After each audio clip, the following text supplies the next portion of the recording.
Hi everyone, hope you're doing well from wherever you're watching this channel, depending on your time zone.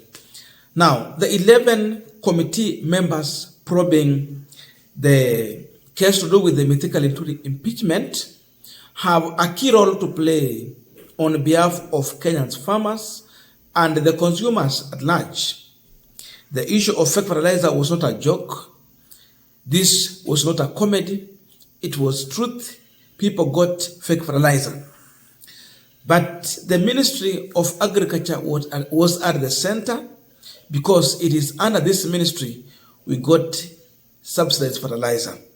So the hearing has been going on, and the 11 members retreated at night on Thursday to make a decision whether to call two key witnesses in this case, so that they can get more vital information going forward, whether mythical Linturi deserve impeachment or not. So, and the reason why they had to make a decision on this issue of inviting these two suspects was this. Number one, the crop development PS was mentioned more than 3 times in the letter to NCPB. Then we are talking about Kel's Chemicals boss, was also mentioned severally. So it was time for the committee to make a decision whether to call the PS for crop development and the Kel's Chemicals boss. So after 2 hours, the committee was divided. They never agree. They never agreed to call Paul Rono. They never agreed to call Delvish Patel to give their views on the same. But remember, in all this, these two was to strengthen the case against mythical Linturi. And then the list is out. 9 members voted to stop these 2 witnesses to come to the committee. But only 2 voted to call these 2 witnesses to come to this committee and give their views. The numbers are out. But before we go to that list of the members who really voted to frustrate this case, I want you to listen to Honorable Jacob Mboka, who is pushing for this impeachment. His last remarks can really explain. He's telling the committee that there are so many ways of killing a rat, and that committee was one of the ways. That means there are also other ways. But his remarks could tell, really, the committee was compromised. Listen to him, then I'll take you to another video, to these 2 witnesses. You also listen to their speech. No fake fertilizer. He says it was substandard. Substandard is another meaning for fake. Not true, ingenuine, counterfeit, sham. Mr. Minister, these are just English vocabulary. There is fake fertilizer in the market. I will sum up by what Mother Teresa said. God doesn't require us to succeed. He only requires us to try. Honorable members, to the farmers of Kenya, to the general public of the Kenyan citizenry, I, Wanami Wamboka, have tried. I have tried. I leave the ball in your court. Mandela says a fundamental concern for others in our individual or community lives would go a long way in making the world a better place we so passionately dreamt of. I thank you, honorable members. But remember, for the years you live on this world, Kenyan farmers will never forget this select committee. The first in our new constitution. They will never forget this day. As I finish, I'm actually going to sit down. There are so many ways of killing a rat. Some would use rat and rat. Some would burn the house. I would sit on the rat and it would die. There are so many ways on this. One of them is select committee. We will be proceeding ahead on this because we are determined for the Kenyan farmer. Mithika Linturi must go. For fake fertilizer, for Bonoko fertilizer, for substandard fertilizer, Mithika must go. Now, this is exactly what the KEL Chemicals chief operation boss, Davis Patel, told one of the committees, not this one, the other one, how he was frustrated from NCPB buildings to Statehouse and elsewhere. Executive who has threatened or who has harassed me. They were starting from the NCPB. Because when I mentioned in case, they called me and they regarding because it was a closed door meeting. Agree. We have to pay everything to the what MEMS we have supplied to the MEMS. Not MEMS will pay, is KEL will pay. Sorry, for clarity, they were asking you to pay who? To pay the farm, to the refund all the money To MEMS. To MEMS, and MEMS will return now to the NCPB. So how much money had you been paid by MEMS? Had they paid all your... No, still they have not paid fully. Yeah, how much have you paid? Did they paid you so far? And what are their What balances? proportion rather? Yeah, because they have paid us around 100, yeah, figure, because I know figure is of 170 million shilling. We do paid KEL. Now I don't know how much NCPB has paid to MEMS. Yeah, but this is the MEMS only paid us. So they were asking me so to... MEMS pay you?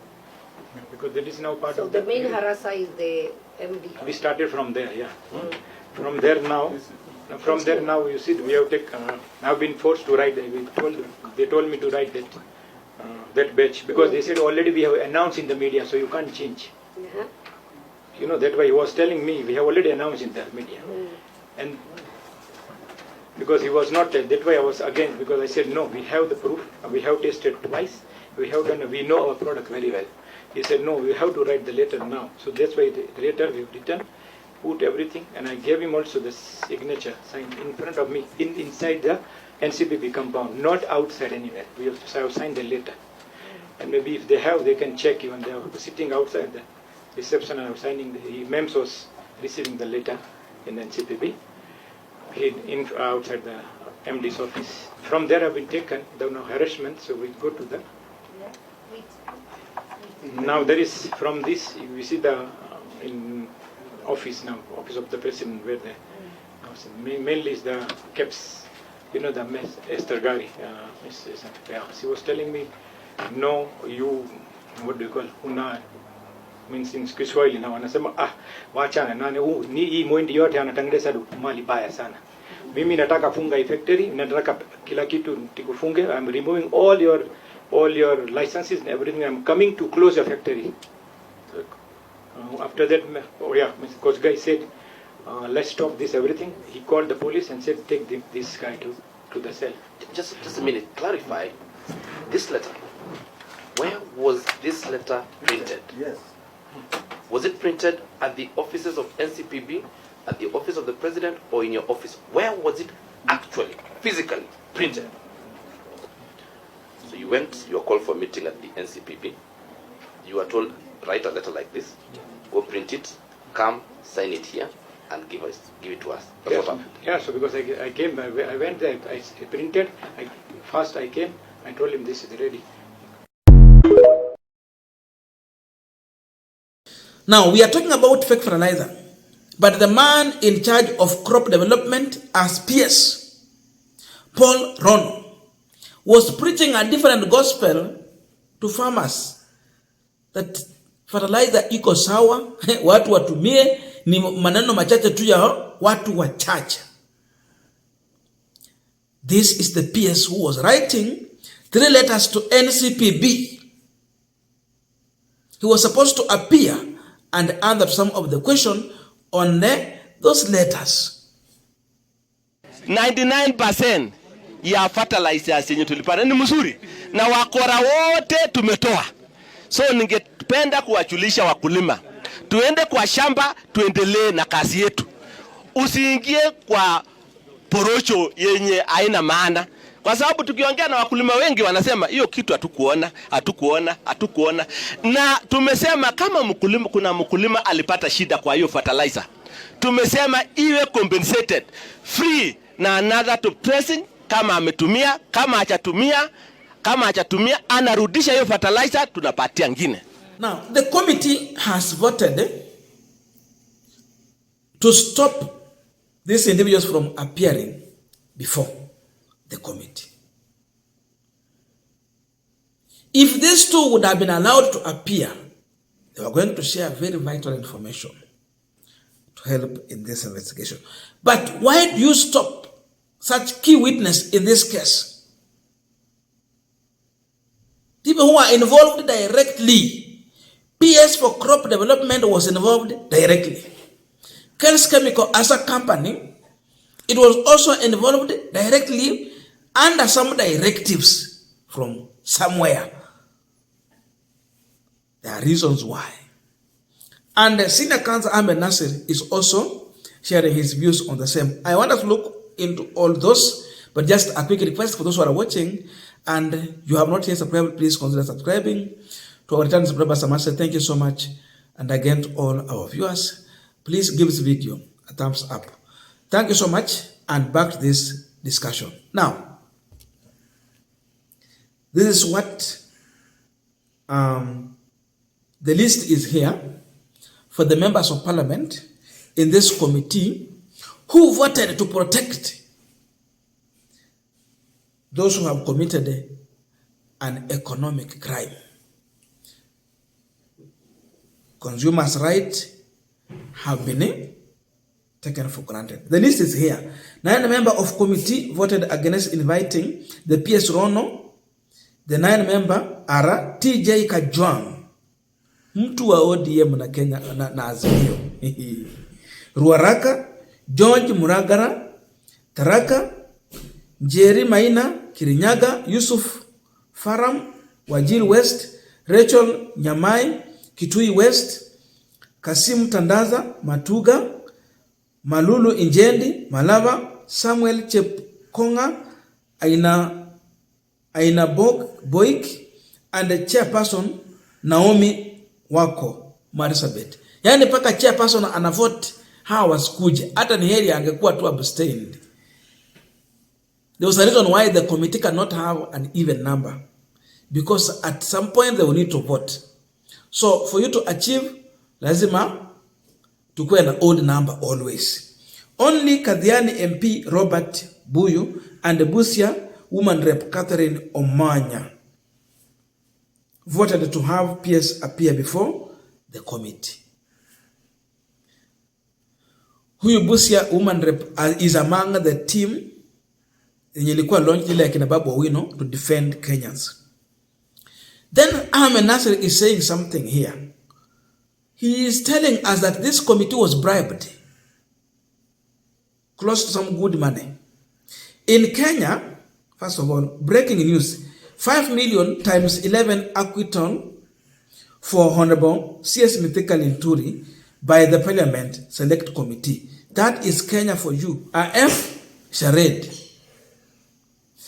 In Kenya, whether it's the court or parliament, the rulings stroke judgments of all judicative process are known before the reading stroke delivery of the ruling stroke judgments. Why?